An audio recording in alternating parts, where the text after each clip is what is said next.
Herkese merhabalar, kanalıma hoş geldiniz. Bugün sizlerle bakın bu şekilde bu küçük kalpten yapacağız.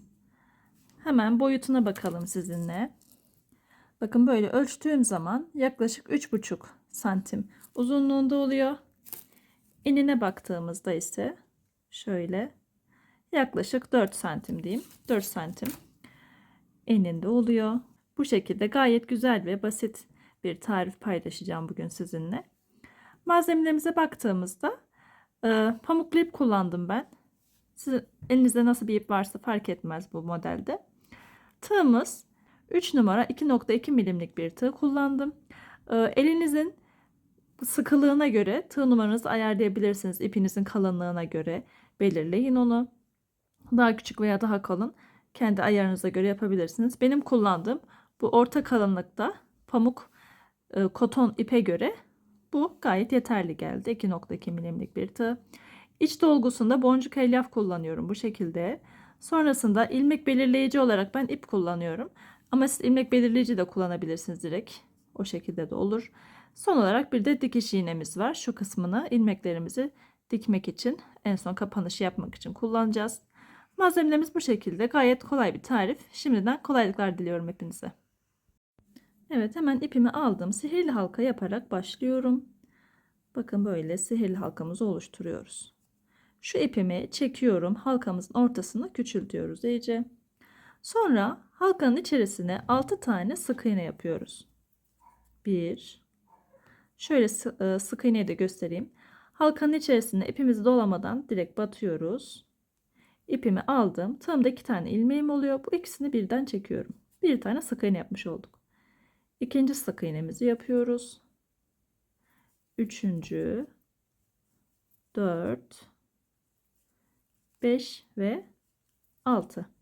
Sonra sihirli halkamızın bu ipini iyice çekiyoruz. Şu orta kısmı tamamen kapatıyoruz. Hiç açıklık kalmayacak şekilde tamamen kapatıyorum. Sonrasında ilmek belirleyici kullanıyoruz. Onun için ben ip kullanıyorum ama siz ilmek bu plastik veya metal olan ilmek belirleyicilerden de kullanabilirsiniz. Direkt şöyle şuraya takılıyor. Benim için ip daha kolay geliyor. O yüzden ipimi taktım. Hemen ilk yaptığımız sık iğnenin tepesine batıyoruz ve bakın böyle battım. Oradan örmeye devam ediyorum. Bir tane sık iğne yapıyorum. Aynı yere bir tane daha sık iğne yapıyorum. 2 tane yaptık. Yan tarafa geçiyorum. Bir sık iğne. Aynı yere bir tane daha. Bu sırada bütün ilmeklerin üzerlerine ikişer tane sık iğne yaparak ilerliyoruz. Yani 6 tane artırma yapmış oluyoruz. 2 tane yaptım. Bunu 6'ya tamamlıyorum. Bu arada şu sihirli halkanın ortası kapanmamış. Tamamen kapatıyorum orayı. Şöyle iyice kapattıktan sonra ipimizi kesebiliriz. 2 tane artırma yaptık. Bunu 6 tane artırmaya tamamlıyoruz. 3. artırmamız, 4. artırmamız. Aynı yere ikişer tane sık iğneler yapıyoruz. Yan tarafa 5. artırma ve 6. artırma. Bir sık iğne, aynı yere ikinci sık iğnemiz. Evet. Şimdi ikinci sıramızda bitirdik. İkinci sıranın sonunda toplam 12 tane sık iğnemiz oldu. Şimdi üçüncü sırayı şöyle ipimi öne alıyorum, bu arada ilmek belirleyici ipimi. 3 ve 4. sıraları düz bir şekilde 12 sık iğne örerek tamamlıyoruz. Farklı hiçbir işlem uygulamadan bütün ilmeklere birer tane sık iğne yaparak 2 sıra düz örüp geliyoruz. Evet, bakın 2 sıra düz bir şekilde ördüm. Toplam 4 sıra yapmış olduk. Şimdi bir tane zincir çekiyorum ve ipimi kesiyorum. Uzun kesmemize gerek yok. Şöyle kestik. Bu parçadan bir tane daha yapıyoruz. Sonrasında birleştirme için geliyoruz. Aynısından bir tane daha yapıp gelelim. Evet, iki parçamızı da yaptık. Bakın bu şekilde. Şimdi bu parçaları birleştireceğiz. Onun için de bu en son bitirip zincir çektiğimiz yer vardı ilk parçamızda. Onun bir yanına, yani şuraya, onun yanındaki ilmeği hemen batıyoruz. Bu arada buna zincir çekmedim. Bakın bunu kesmedim ve zincir de çekmedim en son yaptığıma. Bunu böyle en sonuncu sık iğnemizi yaptık ve beklettik. Bunun dediğim yere, hemen bu zincirin yan tarafındaki yere batıyorum ve bir tane sık iğne yapıyorum. Sık iğne ile birleştirmiş oluyoruz yani. Burada şu ilmeğimizi çok gevşek bırakmayalım. Arada boşluk olmasın birleştirirken. Şöyle çekip bir tane sık iğne yapıyorum. Ve buraya ilmek belirleyicimi koyuyorum. Bu şekilde. Yan tarafa sık iğne. Böyle bütün ilmeklerin üzerlerini teker teker dolduruyoruz. Toplam 24 tane sık iğnemiz olacak. 12 tane bunda vardı. 12 tane de bunda var. Toplam 24 tane sık iğnemiz olacak bitirdiğimizde yani. Kaç oldu şimdi? 2, 4 tane yaptık. 5.'yi yapıyorum. Bu şekilde tek tek dolduruyoruz.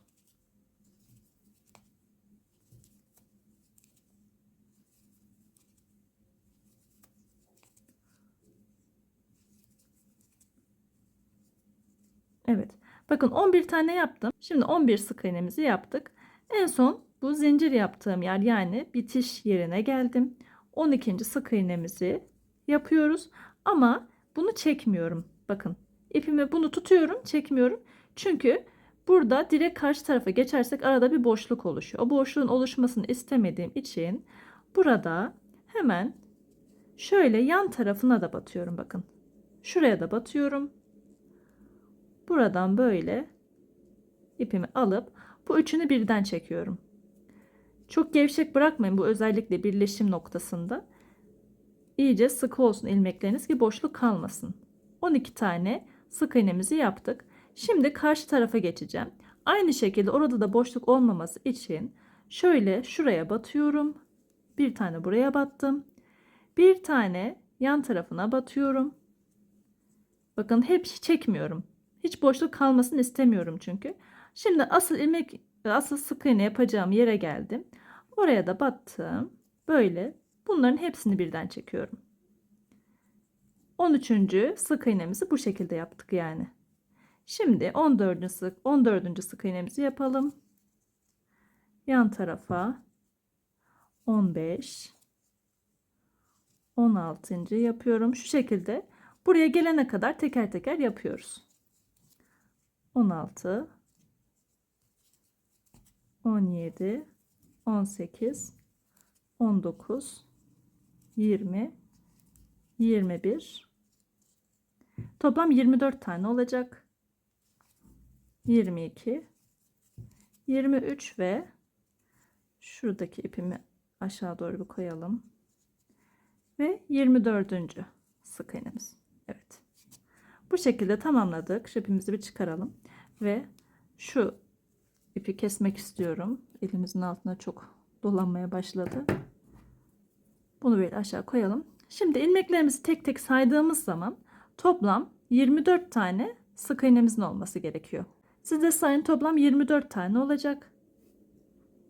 Sonrasında bir üst sıramıza devam ediyoruz. İlmek belirleyicimi yine buraya koyuyorum. Bakın böyle.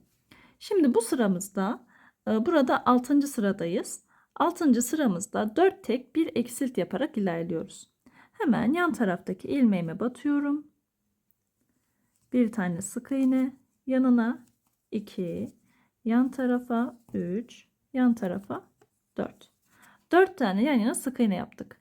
Şimdi yan tarafa bir tane azaltma yapıyorum. Nasıl yapıyoruz eksiltmemizi? Bakın sık iğnemizin 2 tane ilmeği var. 2 tane dalı var. Bir ön tarafta, bir arka tarafta. Biz bize bakan ilmeğine batacağız. Yani şu dalından batarak azaltmamızı yapacağız. Böyle ördüğümüz zaman daha güzel duruyor. Bakın şöyle buraya battım. Bir de yan tarafınkine batıyorum. İkisini birden alıp azaltmamı tamamlıyorum. 4 tek bir eksilt yaptık. Şimdi yan tarafa 4 tane sık iğne örüyorum. 1, yan tarafa 2, 3 ve 4. 4 tek. Şimdi azaltmaya geldik yine. Nasıl yapıyorduk? Önde kalan ilmeklerine batıyorduk. Hemen öndeki ilmeğine battım. Yan tarafında ön ilmeğini aldım ve bu şekilde azaltmamı tamamladım. 2 kere tekrarladık. 2 tane de bu kısımda yapıyoruz ve şurada buluşuyoruz. 4 tek bir azaltma yaparak sıra sonuna kadar gelelim yani. Evet, sıra sonuna geldim. Şimdi 7. sıramıza geçtik. Burada da 3 tek bir eksilt yaparak ilerliyoruz. Toplam 4 kere tekrarlamış olacağız bu işlemi.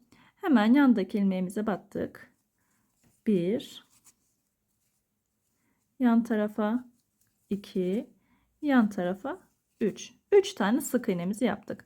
Şimdi eksiltmemizi yapıyoruz. Öndeki ilmeğini aldım. Yan tarafında ön ilmeğini aldım.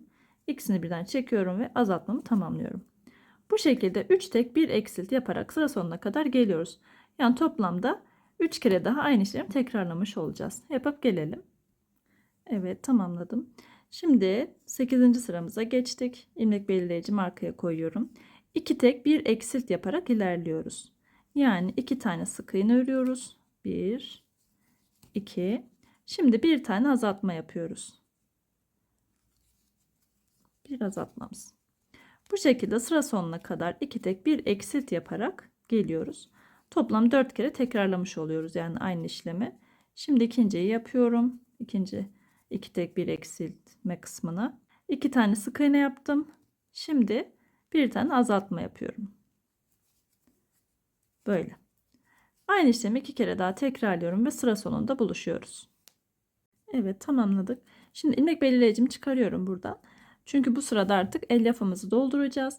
İlk olarak bu kısımlarına dolduralım elyafları. Hemen alalım. Bu alt kısımlarına denk gelecek şekilde doldurmaya başlayalım.